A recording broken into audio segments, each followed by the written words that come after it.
स्वागत है आप सभी का ज्ञान गंगा में, जहां अष्टावक्र मंद मंद मुस्कुराते हैं, ओशो दिल खोल ठहाका लगाते हैं और हम बस साक्षी भाव से निहारते हैं। भाग 1, प्रज्ञा का उदय, जनक के अनुभव। नमस्कार। ओशो की महागीता श्रृंखला के 13वें प्रवचन में आपका स्वागत है। पिछले प्रवचन में हमने देखा कि कैसे अष्टावक्र के शब्दों ने राजा जनक के भीतर एक गहरी चोट की, एक क्रांति का सूत्रपात किया। आज हम जनक के उन्हीं अनुभवों को उनके अपने शब्दों श्लोक 41 से 45 के माध्यम से समझेंगे, जो उनके भीतर जगी हुई प्रज्ञा की अभिव्यक्ति हैं। ओशो सबसे पहले ज्ञान और प्रज्ञा के भेद को स्पष्ट करते हैं। एक ज्ञान वो है जो उधार है, शास्त्रों से शब्दों से सीखा हुआ। ये बांझ होता है, इससे मुक्ति के फल नहीं लगते। ये थोथा ज्ञान मुक्ति के मार्ग में सबसे बड़ी बाधा बन सकता है, धन या संसार से भी बड़ी। क्योंकि ज्ञान मोक्ष का साधन है, इसलिए गलत ज्ञान उधार ज्ञान भटका देता है। ओशो एक कथा सुनाते हैं महापंडित की, जो क्षिप्रा नदी पार करके सेठ को कथा सुनाते थे। फिर एक घड़ियाल को हीरे मोती के बदले कथा सुनाने लगे। अंत में त्रिवेणी पर घड़ियाल उन पर हंसा और कहा कि जाकर मनोहर धोबी के गधे से पूछना क्यों हंसा। गधे ने बताया कि पिछले जन्म में वो सम्राट का वजीर था। त्रिवेणी पर सम्राट ने मोक्ष चुना और उसने स्वर्ण मुद्राएं, जिससे वो गधा बना।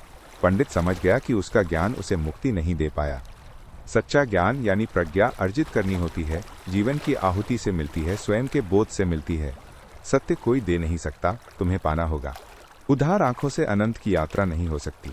राबिया ने हसन को मस्जिद के बाहर चिल्लाते देखा, हे प्रभु, द्वार खोलो। राबिया हंसी और बोली, आंख तो खोलो, द्वार बंद कब था? हमारी आंखें उधार हैं। ओशो एक और कहानी कहते हैं उस बूढ़े की जिसकी आंखें चली गईं, पर उसने ऑपरेशन नहीं कराया, ये सोचकर कि घर में बेटों बहुओं की 34 आंखें तो हैं। पर जब घर में आग लगी तो 34 आंखें बाहर भाग गईं। बूढ़ा अंधा भीतर जलता रह गया। उसे समझ आया, आंख अपनी ही काम आती है। इस जीवन भवन में आग लगी है, यहाँ अपनी ही आंख, अपना ही बोध काम आएगा। जनक को जो हुआ वो पांडित्य नहीं, प्रज्ञा की अभिव्यक्ति है। भीतर दिया जल गया है। सूफी कथा है। गुरु ने शिष्य को किताब पढ़ने दी। शिष्य ने कहा, पढ़ते हुए तो आनंद आता है, पर किताब बंद करते ही अंधेरा। गुरु ने कहा, ये दूसरे की लालटेन के प्रकाश में चलने जैसा है। जब लालटेन वाला अपने रास्ते चला जाता है तो तुम अंधेरे में रह जाते हो। सत्संग या शास्त्र दूसरे का प्रकाश है, अपनी ज्योति जलानी होगी। जनक की अपनी ज्योति जली है और ये इतनी अप्रत्याशित रूप से हुआ है कि वे स्वयं आश्चर्यचकित हैं। भाग 2, साक्षी भाव, मन और माया के पार। जनक का पहला सूत्र है, अहो जन समूहेल्पी न द्वैतम पश्यतो मम अरण्यमिव समृतम क्व रतिं करवाण्यहम। आश्चर्य, मुझे जन समूह में भी द्वैत दूसरापन दिखाई नहीं देता, सब एक ही दिखाई दे रहा है। ये संसार मेरे लिए जंगल जैसा हो गया है। अब मैं कहाँ और किससे मोह करूं? जनक को पहली बार अद्वैत का अनुभव हो रहा है। सब भिन्नताएं मिट गईं, सीमाएं घुल गईं, सब में एक ही प्राण बहता दिख रहा है। प्रेम की आकांक्षा भी मूलतः अद्वैत की ही आकांक्षा है, एक होने की चाह। लेकिन वो चाहत देखने की क्षमता के बिना पूरी नहीं होती। जनक को वो क्षमता मिल गई है। उन्हें दो के बीच का शाश्वत सेतु दिख रहा है। जब द्वैत ही नहीं रहा, दूसरा ही नहीं बचा, तो मोह किससे करें? अब तक जो संसार घर जैसा लगता था, वो जंगल जैसा हो गया है, जिससे बस बाहर निकलना है।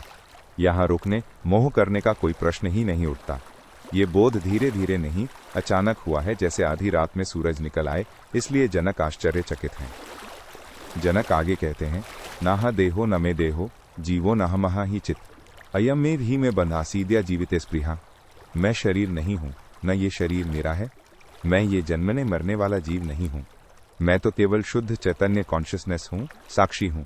मेरा एकमात्र बंधन यही था कि मुझमें जीने की इच्छा जीवेशना थी। ये जनक का साक्षात्कार है, सिद्धांत नहीं।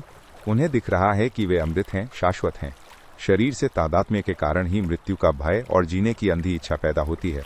लोग किसी भी हालत में जीना चाहते हैं। आत्महत्या भी जीने की ही किसी शर्त के टूटने पर होती है। जब अपना अमृत स्वभाव प्रकट होता है तो जीने की इच्छा व्यर्थ हो जाती है। जो तुम हो ही, उसकी इच्छा क्या करना? गोपाल भांड की कहानी है कि सुखदामणि खोपड़ी में है, साक्षी बनते ही सुख मिलता है। साक्षी की कोई मृत्यु नहीं। शरीर मरेगा, मन मरेगा, पर चैतन्य नहीं। ये बोध होते ही जीवेशना, जो एकमात्र बंधन थी, विलीन हो गई। फिर जनक कहते हैं, अहो भुवन कल्लोलैर्विचित्रैर्द्राक् समुत्थितम मय्यनंत महां बोधौ चित्वाते समुद्यते मय्यनंत महां बोधौ चित्वाते प्रशाम्यति अभाग्यात् जीव वणिजो जगत पोतो विनश्वर मय्यनंत महां बोधा वाश्चर्यम जीव विचय उद्यंती घ्नंती खेलंती प्रविशंती स्वभावतः।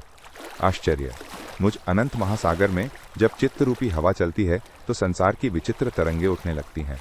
और जब ये चित्त की हवा शांत होती है तो जीव रूपी व्यापारी के दुर्भाग्य से ये जगत रूपी नौका नष्ट हो जाती है, खो जाती है। आश्चर्य है कि मुझ अनंत महासागर में ये जीवन रूपी लहरें अपने स्वभाव से ही उठती हैं, टकराती हैं, खेलती हैं और फिर स्वभाव से ही विलीन हो जाती हैं। जनक को दिख रहा है कि ये सारा संसार, इसके सुख दुख, मोह माया, सब चित्त की हवा से उठने वाली लहरें मात्र हैं जो मुझ चैतन्य के महासागर पर उठती और गिरती हैं। ये लहरें मेरी नहीं है, ये मन के अभ्यास, आदतें, संस्कार हैं। जैसे कोई संगीतज्ञ गलत सीख ले तो उसे भुलाने में ज़्यादा मेहनत लगती है। हमने जन्मों जन्मों से मैं शरीर हूँ, मैं मन हूँ का अभ्यास कर लिया है। अब इन लहरों का क्या करें? योग कहता है चित्तवृत्ति निरोध करो, इन्हें शांत करो, दबाओ।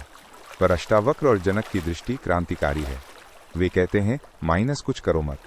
करने से, दबाने से, लड़ने से तो तरंगे और उठेंगी, तुम बस साक्षी रहो। ये लहरें अपने स्वभाव से उठ रही हैं, स्वभाव से ही शांत हो जाएंगी। तुम करता नहीं हो, तुम दृष्टा हो। क्रोध उठे, काम उठे, लोभ उठे, तुम बस देखो, जानो कि यह स्वभावता हो रहा है। तुम इसमें उलझो मत। जैसे फिल्म देखते हुए याद रखो कि ये पर्दा है, छाया मात्र है, तुम दर्शक हो। जिससे लड़ोगे उसी का स्मरण रहेगा, उसी से हारोगे। बंदर को न सोचने की कोशिश करोगे तो बंदर ही आएंगे।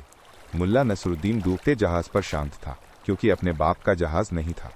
बुद्ध ने आनंद को गंदले झरने के किनारे बैठने को कहा और पानी अपने आप निर्मल हो गया। किनारे पर बैठो, लहरों को शांत होने दो। भाग 3, साक्षी का सवेरा। भोगी कहता है माइनस लहरें और उठें, योगी कहता है माइनस लहरें बिल्कुल न उठें। दोनों सोचते हैं कि वे करता है, उनके नियंत्रण में सब है। ये भ्रांति है। न तुम भोगी हो न योगी, तुम साक्षी हो। न तुम्हारे चाहने से कुछ होता है, न तुम्हारे रोकने से कुछ रुकता है।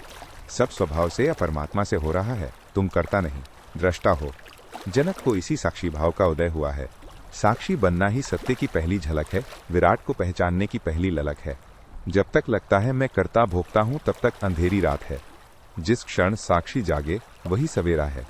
ये साक्षी भाव ही जनक के आश्चर्य और आनंद का स्रोत है।